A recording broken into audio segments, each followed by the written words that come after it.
Hello students, let us start with our next exercise, practical exercise for the course title Horticulture 243 for the fourth sem. Now the title of this exercise is Establishment of Commercial Nursery and Nursery Act.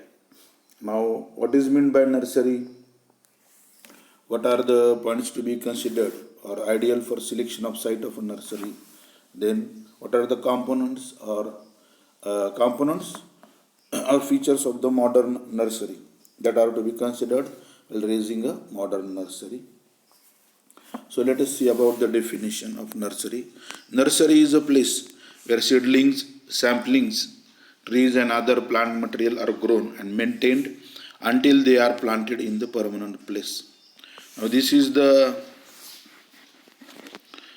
correct definition of nursery, that is a place where seedlings, saplings, trees and other planting material is grown and maintained until they are planted in the permanent place or in the permanent or main field.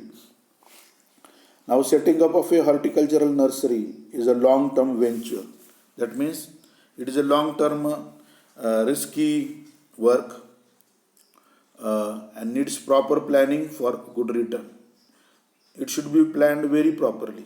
A single mistake can lead to a huge loss for the nursery owner. So it is a long-term investment, long-term venture, and it is a risky work undertaking undertaking a nursery, especially horticultural nursery. Now, establishment of nursery. To be a viable venture, the nursery should be established in such an area where cultivation of fruit crops is on sizable area and there is a need for a nursery having demand for saplings. That means it is a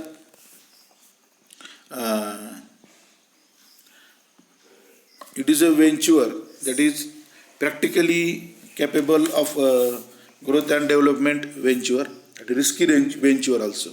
So before establishing a nursery, we should take into consideration that is there are many crop cultivation in the area is on sizable area. That means on a large area. Is there fruit crop cultivation on large area, and is there a need of a nursery in that locality, and is there a demand for the saplings of the fruit trees in that locality. That means area under cultivation of various fruit crops, and then need of the nursery and demand for the saplings. These conditions should be taken into consideration before starting or establishing a nursery in a particular area, as it is a viable venture or risky venture. Now in such area or region, following considerations need to be observed for selecting an appropriate location. Now these are the points that are to be considered while selection a site of nursery. While selecting a site for nursery, that means before establishing or raising a nursery in any region, following consideration should be kept in mind while selecting appropriate location. Nursery should be established at the central place. That means it will be easy to approach and get the saplings for the farmers. Nursery soil should be deep, fertile, well drained and free from pathogens. The soil that is to be used, we are going to use for nursery, should be deep, fertile, well drained and free from pathogens or harmful diseases and pests. It should be well connected with roads and transport media. That means there should be proper conditions of transport or easy transport conditions should be available. The area should be well protected. That means the area where the nursery is going to be raised should be well protected. Soil and microclimatic conditions should be appropriate. Microclimatic conditions in the sense it is the climate restricted to that nursery and the soil at that nursery. These conditions of this microclimate and soil of the nursery should be appropriate.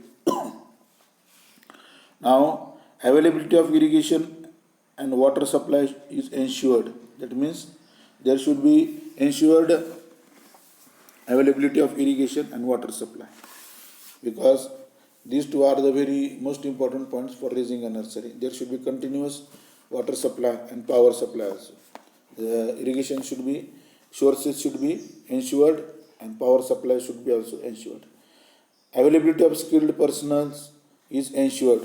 That means the skilled personnel which are required for various operations in the nursery should be, availability of these persons should be ensured while establishing a nursery. Availability of mother stock and root stocks should be as certain. That means there should be certainly availability of this mother stock and root stock. Mother stock is required for raising science and root stock for raising root stocks. Now, various components of the modern nursery. A number of structures may be necessary for raising a nursery. To begin with, the following structures need to be constructed. Now, there are much more components which are to be taken into consideration while raising a modern nursery. Now, what are those? That is, fencing is one of the components. The next one is progeny block or budwood source tree, or which may be also called sign bank, what I told you earlier. Mother stock, progeny block, sign bank. This is one of the important components of modern nursery. The next one is root stock and seed gardens. The fourth one is growing structures. Various structures needed for nursery. High humidity chamber and use of supplementary light and drought hardening. Now, these are the important components that are to be considered for raising and while raising a nursery. So let us start with the fencing. Proper fencing should be done to protect the nursery, particularly from stray animals. For a model of 0.5 acre area, an amount of 30,000 rupees has been considered as the total cost for erecting fencing around the boundary. That means the cost for raising a fencing compound around the nursery locality is 30,000 rupees for an area of half acre, so that it should remain properly protected from stray animals. Now, the next component is progeny block or budwood source tree or sign bank. In progeny block, two type mother plants are maintained in the nursery. Suitable plant types with existing superior cultivars varieties should be collected and maintained in the progeny block. The mother plant should be true to type, healthy, heavy bearer, and with standard quality fruit, having tolerance to biotic and abiotic stresses.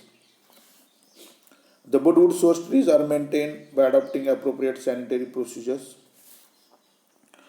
One should know the diseases which are to be taken care of. Some diseases are only transmissible by graft and caused by virus, some by contaminated pruning tools, and some are transmissible by seeds. Now, while raising a progeny block, one should take these points into consideration. These are very important points, 5 points. That is, in progeny block, two type mother plants should be maintained in a nursery, and suitable plant types, that means which are existing with existing superior cultivars varieties, they are to be collected and maintained in the progeny block. The mother plants which have to be selected should be true to type. They should be healthy, they should be heavy bearers, and they should have standard quality fruits, and they should be tolerant to biotic and abiotic stresses. Now, the budwood source trees, they should be maintained by adopting a appropriate sanitary procedure. That means sanitary procedures should be followed strictly in the progeny block while maintaining the budwood source trees. The nursery developer should know various diseases that are to be taken care of, because some of the diseases are transmissible while grafting, some are transmitted by virus or caused by virus, some are transmitted by contaminated pruning tools, and some are transmissible by seeds. Now, these cares are to be taken, and the nursery developer should know various diseases and their control measures. Rootstock and seed gardens. Now, this is the third component required for raising a nursery. After establishment of scion bank or after establishment of progeny block, next priority should be given for establishment of rootstock blocks or seed gardens. The seed propagation is the most usual way for mass production of rootstocks. That means rootstocks are produced on huge quantities or large quantities with the help of this propagated by the seeds. This is the most common method. There should be seed gardens comprising of seed source trees to produce rootstocks. That means for this purpose, for availability of seed for raising a rootstock, there should be seed gardens, or seed gardens should be raised for the seed source trees to produce rootstocks. To get the seed gardens comprising of seed source trees. That means seed gardens comprising of trees which will provide seed for the production of rootstocks. While establishing seed gardens should be planted into separate blocks with windbreaks and shelter belts to avoid cross-pollination and keep plant to two types. That means while establishing these seed gardens with trees of seed sources, they should be planted in separate blocks. And while planting these seed gardens, care should be taken that windbreaks and shelter belts should be also raised to avoid cross-pollination and to keep the trees in the seed gardens true to type. To keep the plants true to type. The plant-to-plant spacing for seed garden trees should be kept close. That means the plant-to-plant spacing in the seed garden for the trees in the seed garden is very less, should be kept less, or should be planted very close. Should be kept close. The basic information should be taken into account for planning of seed gardens, which must be properly maintained to avoid diseases and pests. Now, here also, as like above, for the scion bank or progeny block, the basic information about various diseases and pests should be taken into consideration, into account for planning of seed gardens, which must be properly maintained to avoid these pests and diseases. Now, this is the fourth component, that is growing structures. There should be provision of modern propagation structures like greenhouse, polyhouse, and mist chambers. Now, in modern nurseries, these structures are very important and should be must, such as greenhouse, polyhouse, mist chamber unit. These structures provide optimum growing conditions for seed germinations, that means favorable growing conditions for seed germinations, rooting of cuttings, and hardening of seedlings. Nowadays, greenhouse has become a prerequisite of high-tech nursery. That means, in current days, this greenhouse has become a prerequisite of high-tech nursery. That means, it is a pre-requirement. It is a pre-requirement that is required as a prior conditions for raising a high-tech nursery. Greenhouse. The greenhouse helps in providing additional carbon dioxide to the plants to enhance their rate of photosynthesis. Due to this greenhouse, additional carbon dioxide is provided to the plants so that it enhances the rate of photosynthesis. This can be achieved by enclosing the plants in a box-like structure made out of bamboo and colorless transparent plastic with a lid at the top. Now, such type of structures with minimum cost can be raised or achieved by enclosing the plants in a box-like structure made up out of bamboo and covering the structure with a colorless transparent plastic with a lid at the top. A box-like structure can be raised or created.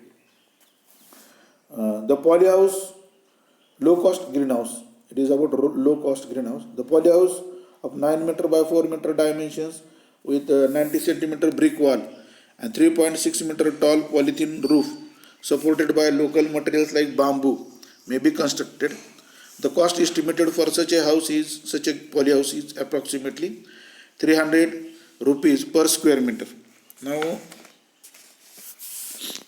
the polyhouse of 9 meter by 4 meter dimensions and 90 centimeter brick wall, 3.6 meter tall. That means the dimensions are 9 meter by 4 meter by 3.6 meter tall. polythene roof supported by local materials. That like local materials can be used like bamboo and may be constructed with the help of this bamboo. The cost estimated of such type of low cost polyhouse is approximately 300 rupees per square meter. Shade nets are useful not only for reducing heat and injury to young plants, but their use also reduces transpiration. Shade nets are available in different colors and densities. Now these shade nets are used for such type of low cost net houses, and these are very useful not only for reducing the heat injury to the young plants, but they also reduce the rate of transpiration. Now shade nets in market are available in different colors and densities. Shade nets of different colors and densities are available in the market. You can purchase them and use them for low cost shade net house. High humidity chamber. Now this technique resolves the common problem of grafts or cuttings due to desiccation, that is drying up when planted in the soil for rooting. That means high humidity chamber reduces the common problem of the grafts or cuttings which die due to desiccation. That is die due to drying up when planted in the soil for rooting, by ensuring a humid atmosphere around the cuttings, thus preventing excessive evaporation. Now in the high humidity chamber, there is ensured humid atmosphere around the cuttings or grafts, thus preventing them from excessive evaporation and desiccation and and also desiccation. The cuttings or grafts are planted on a sand bed enclosed on all the sides by a dome made of galvanized iron wire and covered with a transparent colorless plastic film. Now how a low cost humidity chamber high humidity chamber can be resolved, that is, the cuttings or grafts are placed on a sand bed. Now this sand bed is enclosed from all sides by a dome shaped structure that is made up of galvanized iron wire, and this structure is covered with a transparent colorless plastic film. By this method, low cost high humidity chamber is raised.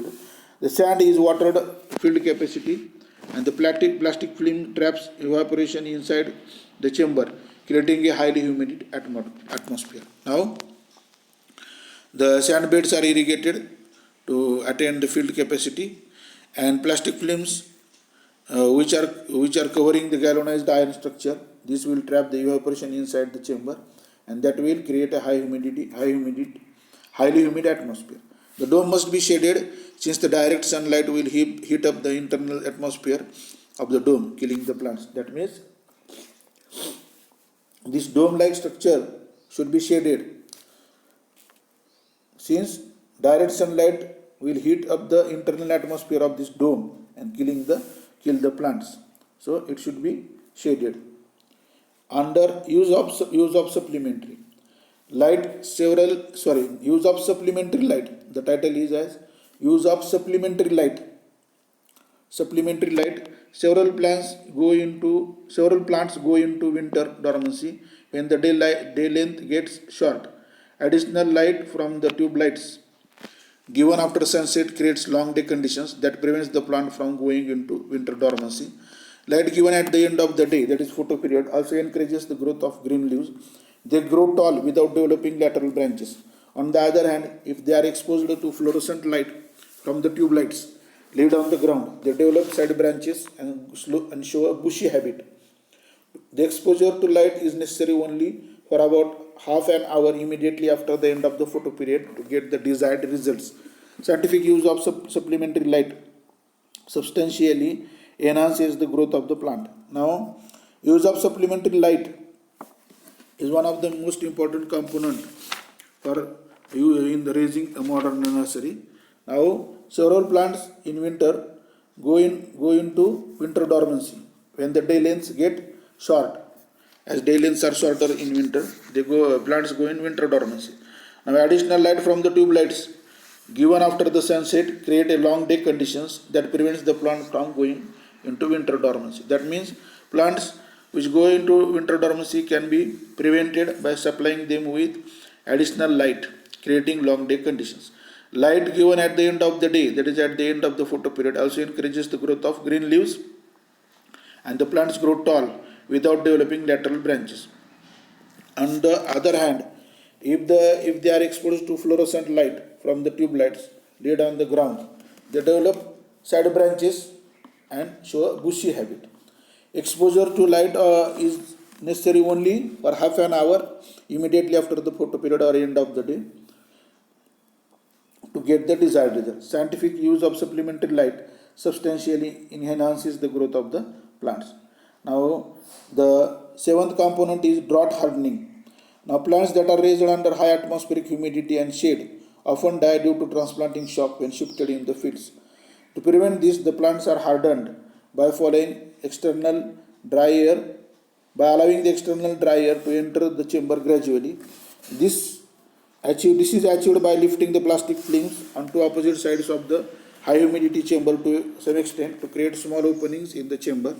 The openings are widened every day in such a way that the entire film can be removed after about 8 days. In this way, the plants get adapted to dry air gradually. Such plants can be transplanted in the field, but as a precautionary measure, it is advisable to transplant on rainy or a cloudy day. Now, how the plants are hardened in the nursery, that is, plants raised under high atmospheric humidity and shade often die due to transplanting shock when shifted in the main fields. To prevent this, plants are hardened by allowing the external air to enter in the humidity chamber gradually, allowing gradually the air to enter the humidity chamber. Now, for allowing the air gradually in the humidity chamber, this is achieved by lifting the plastic films on both the sides of the chamber of the high humidity chamber to some extent. Initially, lifting should be done to some extent to create small openings in the chamber for the entrance of the air from outside. The openings are widened every day, means day by day. The openings are widened in such a way that the entire film can be removed after about 8 days. That means after 8 days you can remove the entire film. In this way, the plants get adapted to dry air gradually. Such plants can be transplanted in the fields, but as a precautionary measure, it is advisable to transplant such plants on a rainy day or cloudy day. Now, this is all about the establishing of the commercial nursery. So today we saw the definition of nursery and the selection of site, ideal points to be considered while selection of the site of the nursery, and most important components for taken into consideration while raising the nursery. This is all for today. So let us stop here, students. Thank you.